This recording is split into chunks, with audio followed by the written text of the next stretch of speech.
Guys, this is Joseph ko. Okay, yung ating biyahe sa Quezon, Bicol, Sorsogon ay bukas pa kasi yung farm na kukunan ko kay Boss Rocky hindi pa naka-ready mga manok. So bukas ko pa mapipick up. Kaya pasensya na sa tiga kay Luis Chu. Ay, Christopher Chu ng farm sa Silang Cavite. Bukas ko na po makukuha ang manok nyo, hindi po ngayon. Kailangan kasi sabay-sabay para isang takabuhan lang po tayo. Pasensya na, hindi ko to kagustuhan.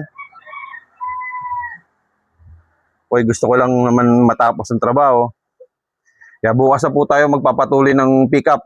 Tapos diretso na po ng Sorsogon. Salamat po. Alam mo na, pag hindi natin kinuha lahat yan, wala tayong pansuporta sa diesel, toll gate, pagkain, hotel. Siyempre, tao lang naman din ako, natutulog din kami. Ayun.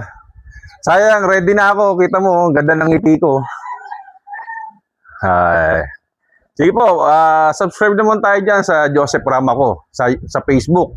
At sa YouTube naman, Jayco TV Vlog. Thank you po.